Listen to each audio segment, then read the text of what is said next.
हर खबर पर होगी आपकी पकड़।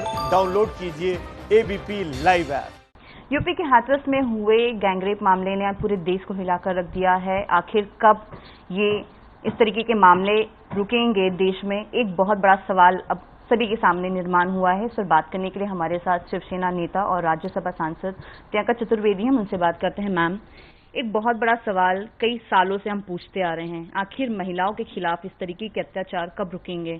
आप भी एक महिला हैं, मैं भी एक महिला हूं, लेकिन इस सवाल का जवाब आज तक हमें नहीं मिल पाया है। और इस गैंग रेप के मामले में यूपी में जो हुआ है, इसने पूरे देश को हिलाकर रख दिया और फिर से एक बार इस सवाल को उत्पन्न किया है।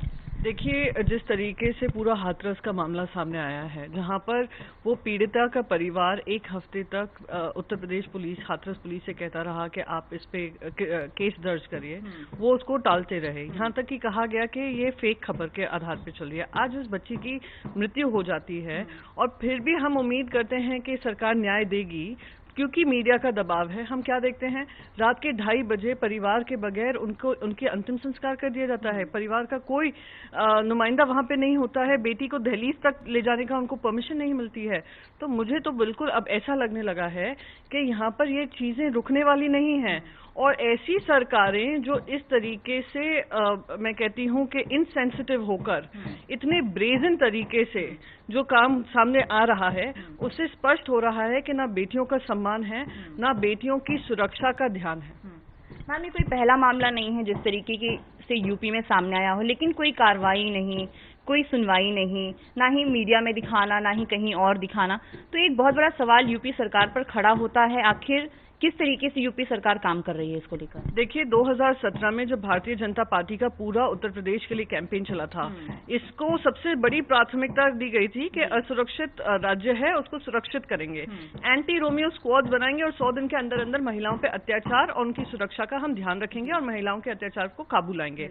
आज 2019 की लेटेस्ट रिपोर्ट एनसीआरबी की आई है, जहां पे महिलाओं के साथ उत्पीड़न और महिलाओं के ऊपर क्राइम, अत्याचार जो है हाईएस्ट होकर कहीं है तो फिर से उत्तर प्रदेश में है।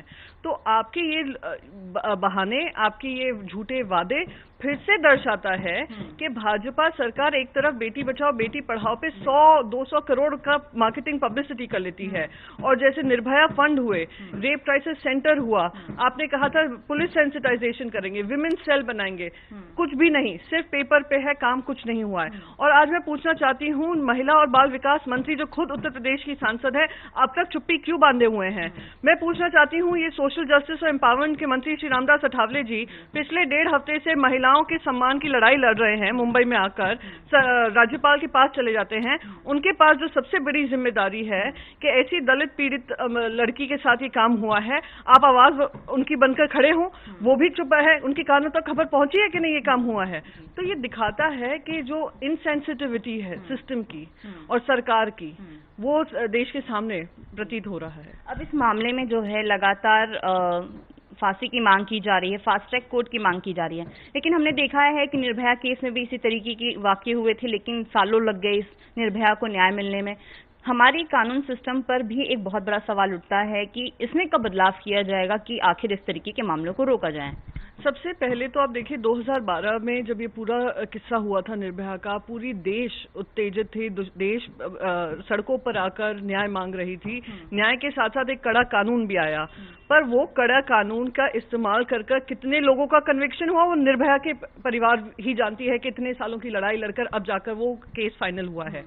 अब इस बच्ची का भी देखिए, दुर्भाग्य देखिए कि वो केस उनका 1 हफ्ते बाद तो रजिस्टर होता है, तो उसके बाद उनको कोई मेडिकल फैसिलिटी मिलती है, और उस पे भी ऐसी धाराएं लगाई जाती हैं जहां पे अपराधियों को संरक्षण मिल रहा हो। ये वही राजनीतिक पार्टी है जो सरकार बनाए हुए हैं, जिनको कुलदीप सेंगर की भी साथ जो कांड हुआ था, जहां पे एक 17 साल की लड़की इंसाफ की दुहाई मांग रही थी, उनके ऊपर ना किसी तरीके का इन्वेस्टिगेशन हुआ, ना उनको बीजेपी से निकाला गया, ना ही उनको निष्कासित किया गया उनके एमएलए सीट से। तो आप अगर इस तरीके की इनसेंसिटिविटी दर्शाते हो, जब आपके मन में ही नहीं है कि बच्ची को न्याय मिले, तो वो दिखाता है कि आप कितने भी कानून इस दुनिया में बना लीजिए, आप इस देश में कितने भी कानून लगा दीजिए लोगों को ये फीलिंग देने को कि आप सुरक्षित हैं, पर अगर कन्विक्शन रेट ही आप नहीं कर पा रहे हैं या केस को फाइनल जस्टिस में ही नहीं ट्रांसलेट कर पा रहे हैं वर्डिक्ट में, तो आपकी मंशा दर्शाता है। मैम, एक आखिरी सवाल, आपने भी बताया और हम भी जानते हैं कि एनसीआरबी की रिपोर्ट आई है जिसमें ये देखा गया है साफ तौर पर कि यूपी में मामले बहुत तेजी से बढ़े हैं। क्या एक बहुत बड़ा सवाल यूपी सरकार उनकी कार्यप्रणाली पर, उनके लोगों की सुरक्षा को लेकर, खासतौर पे महिला की सुरक्षा को लेकर एक बहुत बड़ा सवाल है। तो यूपी में महिलाएं क्या सुरक्षित हैं, ये एक बहुत बड़ा सवाल उठा है। आप क्या समझती हैं इसको लेकर? देश के आंकड़े ही उत्तर प्रदेश के माहौल की गंभीरता दिखाते हैं। उत्तर प्रदेश की महिलाओं को ऐसे वादे किए गए थे और ऐसे अब फीलिंग दी गई थी कि वो अपने आप को सुरक्षित महसूस करेंगी। इतने लाखों करोड़ों केस दबा दिए जाते होंगे, हमें पता भी नहीं चलता है। ये केस देश के सामने आया है, ज्वलंत मुद्दा बना है, उसके मैं मीडिया की भी आभारी हूं।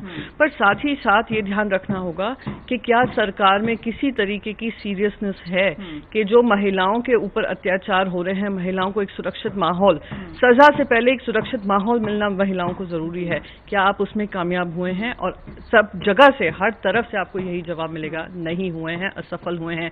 और आज उस बिटिया की रीढ़ की हड्डी नहीं टूटी, रीढ़ की हड्डी जो टूटी, इंसानियत की टूटी, प्रशासन की टूटी, शासन की टूटी, और यही सच्चाई है।